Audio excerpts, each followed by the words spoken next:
So my name is Miriam and I work at Oxford Hub, and we are an organisation that works across the whole of Oxford, working to bring people together to create a better Oxford. By that we mean a more connected Oxford, a more resilient Oxford, and an Oxford where everybody feels they have a sense of belonging. I think Oxford is a very unequal city. It's a very diverse city in many ways, but there are a lot of barriers between different communities. And we've also got the town-gown divide. We have such amazing resources in the city, but they're not ones which everybody can access. And so that's where our work to create a more equal Oxford comes in. So we talk about equity much more than we talk about equality, because by offering everybody the same thing, we're not going to get the same results in an unequal society. And so when we're talking about equity, we're talking about giving people what they need to get the outcome that they deserve and that is fair for them. So we've grown a lot as an organisation over the past 2 years. We have massively grown in terms of our staff team. We've about tripled in size. And our outreach across the city has changed a lot due to our work responding to the coronavirus pandemic. And so at the height of 2020, we had well over 1,000 volunteers who were active across the city, trying to make sure that everybody could get what they needed. And so with all of that change, we've tried to keep EDI at the centre of what we're doing and try and make sure that what we're doing isn't just short term, that it's also promoting a more equal Oxford longer term. So one thing we've changed a lot and continue to look into is how we do our hiring processes. And one of the changes that we have made as the team has grown and when we've wanted to make sure we're getting the right people in the room is to redact all of our CVs and all of our applications, which is a really easy thing to do, something I'd encourage everybody to think about doing, because really when you think about it, you don't need to know someone's gender, whether they went to university, where they went to university, to know whether they would be a good fit for the job that they're doing. And so all of that information that isn't really relevant to the role, we try and take out. We also offer far more interviews than we used to. So we interview everybody who we could see being a good candidate for the role. We don't have any sort of quota on how many interviews we'll offer for a role. If there's someone who we think could do the job well, we will interview them and let them have their say, as for some people, they'll come across better in words than on paper, if that's a better way of communicating for them. And the other thing that we have done is we also offer video applications. So if somebody doesn't want to send in traditional CV cover letter, they can send in a video application instead.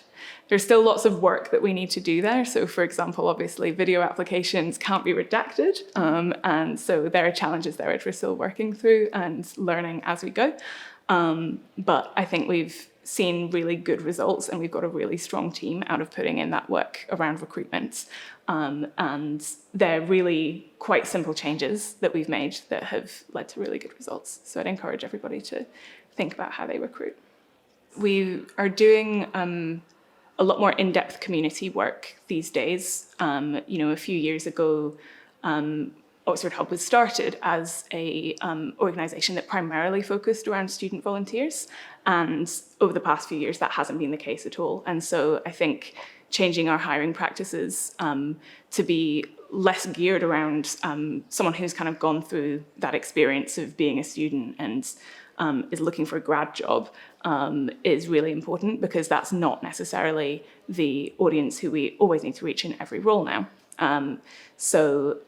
I think changing our hiring processes leads to us being able to do better work if it means that we're reaching different audiences who then want to apply for jobs at Oxford Hub. So we have worked together to create our Equity, Diversity and Inclusion Charter. And the Charter is a document which sets out the expectations that we have on people who are involved in Oxford Hub, and also the expectations that they can have on us. So it's very much a two-way thing. And so in the Charter, we talk about how we, how we want to be held accountable. We're always learning. And I think that's really important that, it's you can never be done with EDI. It's always going to be something you can do better. And we want people to expect from us that if there is a problem, we will respond to it well. We will take it seriously. And we also want people coming into the hub to see us as a place where they can belong. Like, belonging is really central to our aims, really, of creating a better Oxford. We want people to feel that they belong. And so having that at the hub itself is really important. One of the challenges with creating the EDI Charter was that we want to create an environment where everybody feels welcome, but we want to create an environment where people understand that if they do something which hurts somebody else, they're going to be gently challenged for it, and that certain behaviours are unacceptable.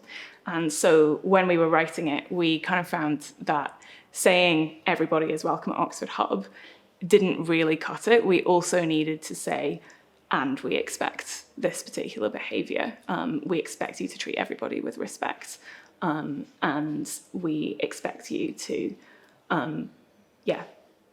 take account of the needs of the people around you as well. And on that basis, everybody is welcome at Oxford Hub. I think what I'm most proud of in this work is how open we've been as a team to having these conversations. They're very personal conversations, and they can be very difficult conversations, and they affect everybody differently in a very personal way.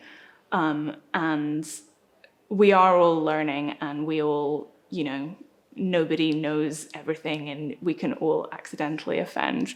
And we're all, in my experience, we've all been very aware of that and very sensitive to each other. And so I'm really proud of our team's willingness to learn and wanting to learn, and the fact that, people really want to have these conversations and see this as an important part of their work and really central to what they're doing. The next thing on the agenda is thinking about how we use the Charter. So the idea was that the Charter has been made so that we can use it to set a tone with anybody coming into the organisation, whether that's as a volunteer, whether that's as a programme member, as a partner, as a new member of the staff team, you name it. The Charter kind of sets the tone.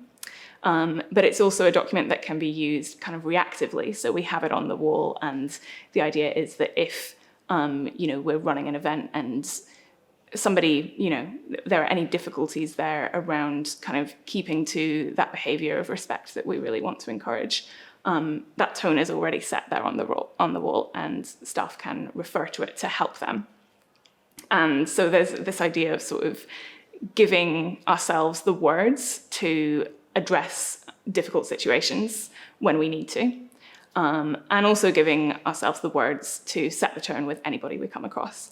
And so the next thing that we're focusing on is really equipping all staff to feel confident in setting that tone and addressing difficult situations should they need to. So you can read the Equity, Diversity and Inclusion Charter on our website, linked on the homepage. We would really encourage other organisations to think about putting something like that together.